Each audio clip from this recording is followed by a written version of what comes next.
Hello and welcome back to a new book. I'm actually filming this ahead. I don't know for certain that this is the book that's going to win, but I figured I would at least get started just in case.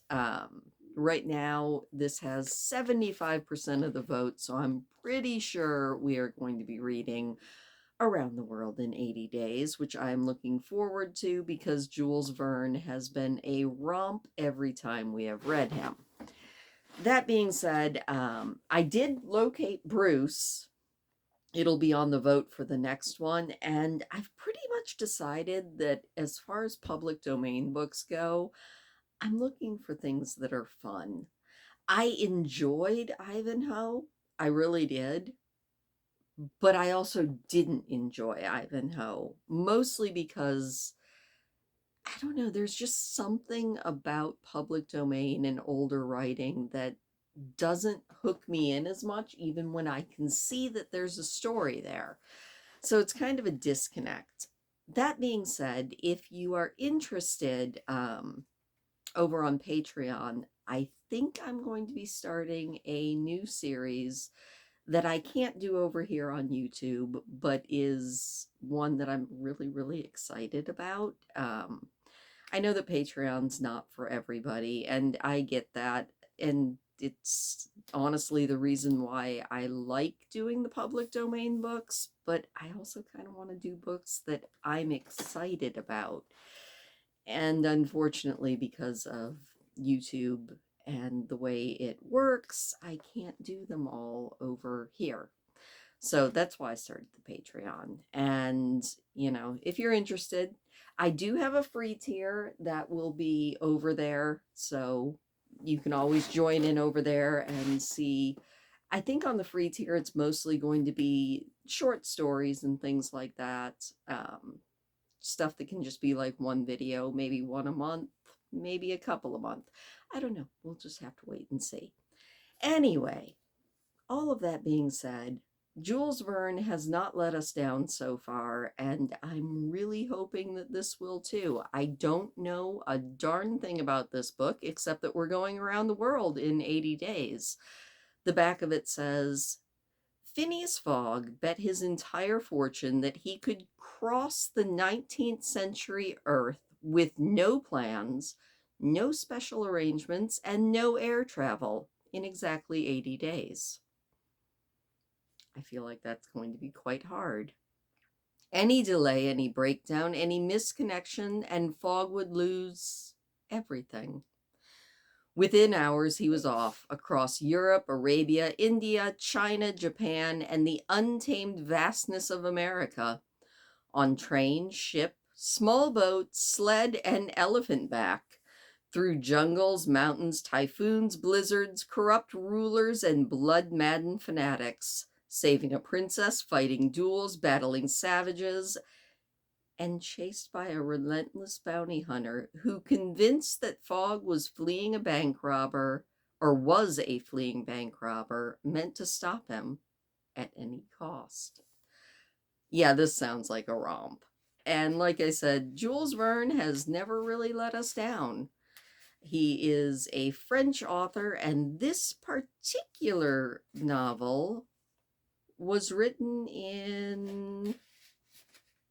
That's a really good question. I'll have to look it up and Google that one. But probably in the 1800s, you know? So I'm looking forward to it. The chapter titles are insanely long, so we're just going to be going by chapter numbers, but I will read out the titles as we go. So with all of that being said, let's jump into at least chapter one. We might do a couple because these look short, but at least chapter one of Around the World in 80 Days by Jules Verne. And chapter one is titled, In which Phineas Fogg and Passepartout accept each other, the one as master, the other as man. Interesting title. Mr. Phineas Fogg lived in 1872 at number 7 Savile Row, Burlington Gardens, the house in which Sheridan died in 1814. He was one of the most noticeable members of the Reform Club, though he seemed to always avoid attracting attention. An enigmatic personage about whom little was known except that he was a polished man of the world. People said that he resembled Byron, at least that his head was Bryonic, but he was a bearded, tranquil Byron who might have lived on 1,000 years without ever growing old. Certainly an Englishman, it was more doubtful whether Phineas Fogg was a Londoner. He was never seen on 'Change, nor at the bank, nor in the counting rooms of the city. No ships ever came to the London docks of which he was the owner. He had no public employment. He had never been entered at any of the Inns of Court, either at the Temple or Lincoln's Inn or Gray's Inn, nor had his voice ever resounded in the Court Chancery or in the Exchequer or the Queen's Bench or the ecclesiastical courts. He certainly was not a manufacturer, nor was he a merchant or a gentleman farmer. His name was strange to the scientific and learned societies, and he never was known to take part in the sage deliberations of the Royal Institution or the London Institution, the Artists' Association, or the Institute of Arts and Science. He belonged, in fact, to none of the numerous societies which swam in the English capital, from the Harmonic to that of the entomologists, founded mainly for the purpose of abolishing pernicious insects. Phineas Fogg was a member of the Reform, and that was all. The way in which he got admission to this exclusive club was simple enough. He was recommended by the Barings, with whom he had open credit. His checks were regularly paid, at sight from his account current, which was always flush. Was Phineas Fogg rich? Undoubtedly. But those who knew him best could not imagine how he had made his fortune, and Mr. Fogg was the last person to whom to apply for the information. He was not lavish, nor, on the contrary, avaricious, for whenever he knew that money was needed for a noble, useful, or benevolent purpose, he supplied it quickly and sometimes anonymously. He was, in short, the least communicative of men. He talked very little and seemed all the more mysterious for his taciturn manner. His daily habits were quite open to observation, but whatever he did was so exactly the same thing that he had always done before that the wits of the curious were fairly puzzled. Had he traveled? It was likely, for no one seemed to know the world more familiarly. There was no spot so secluded that he did not appear to have intimate acquaintance with it. He often corrected, with a few clear words, the 1,000 conjectures advanced by members of the club as to lost and unheard of travelers, pointing out that the true probabilities, and seeming as if gifted with a sort of second sight, so often did events justify his predictions. He must have traveled everywhere, at least in spirit. It was at least certain that Phineas Fogg had not absented himself from London for many years. Those who were honored by a better acquaintance with him than the rest declared that nobody could pretend to have ever seen him anywhere else. His sole pastimes were reading the paper and playing whist. He often won at this game, which, as a silent one, harmonized with his nature, but his winnings never went into his purse, being reserved as a fund for his charities. Mr. Fogg played not to win, but for the sake of playing. The game was, in his eyes, a contest, a struggle with a difficulty, yet a motionless, unwearying struggle, which was congenial to his taste. Phineas Fogg was not known to have either wife or children, which may happen to the most honest people. either relatives or near friends, which is certainly more unusual. He lived alone in his house in Savile Row, where no one penetrated. A single domestic sufficed to serve him. He breakfasted and dined at the club at hours mathematically fixed in the same room at the same table, never taking his meals with other members, much less bringing a guest with him, and went home at exactly midnight, only to retire at once to bed. He never used the cozy chambers which the Reform provides for its favorite members. He passed the hours of the he passed 10 hours out of 24 in Savile Row, either sleeping or making his toilet. When he chose to take a walk, it was with a regular step in the entrance hall with its mosaic flooring, or in the circular gallery with its dome supported by 20 red porphyry Ionic columns illuminated by blue painted windows. When he breakfasted or dined, all the resources of the club, its kitchens, its pantries, its butter and dairy, aided to crowd his table with their most succulent stores. He was served by the gravest waiters in dress coats and shoes with swanskin soles, who offered the food in special porcelain and on the finest linen. Club decanters of a lost mold contained his sherry, his port, and his cinnamon spice claret, while his beverages were refreshingly cooled with ice brought at a great cost from American lakes. If to live in this style is to be eccentric, it must be confessed that there's something good about being eccentric.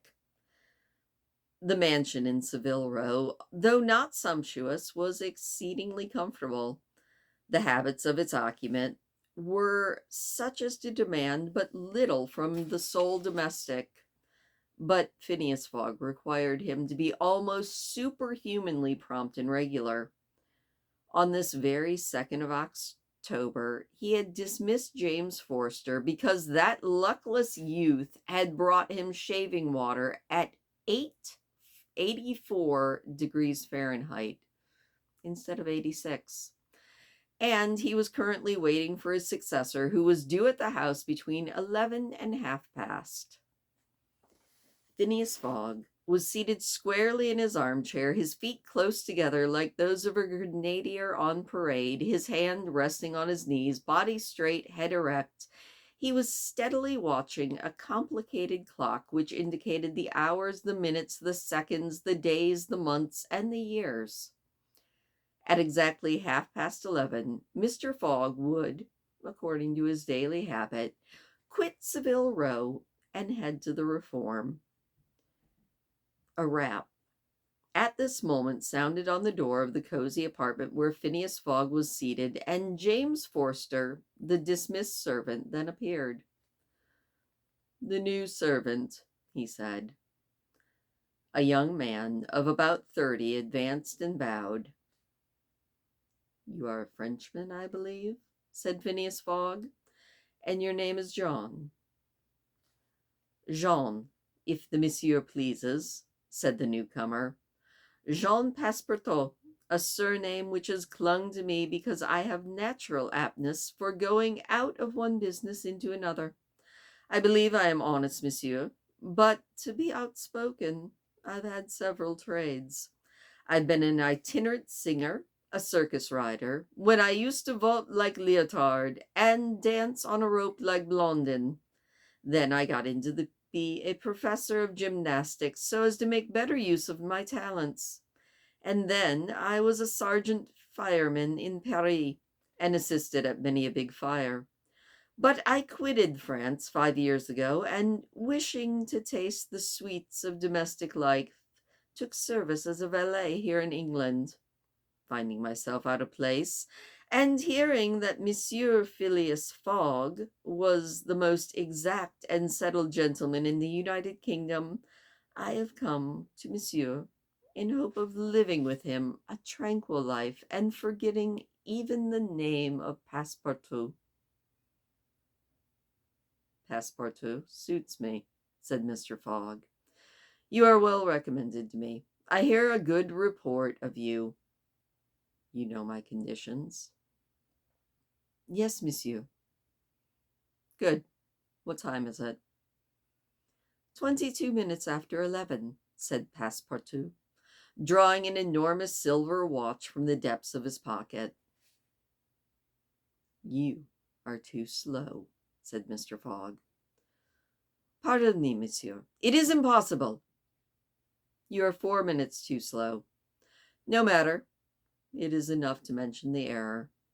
Now, from this moment, 29 minutes after 11 a.m., this Wednesday, October 2nd, you are to be in my service.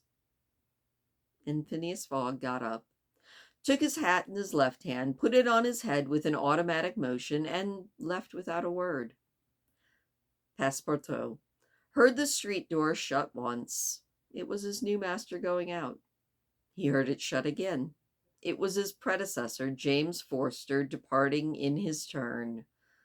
Passepartout remained alone in the house on Savile Row. And that is the end of our introductory chapter. I think I have to apologize because this man's name seems to be Phileas and not Phineas. I was stuck in Phineas and Ferb in my head, and that is how I read it for most of the first chapter, but I will repair that. I love Jules Verne. He sucks you in, and you can actually see everything in that chapter. Like Phileas, he's a mystery. He's an enigma. Why is he such a boring person? How is he going to change being boring? Is he actually boring, or is he just really OCD? I guess we're going to have to wait and see.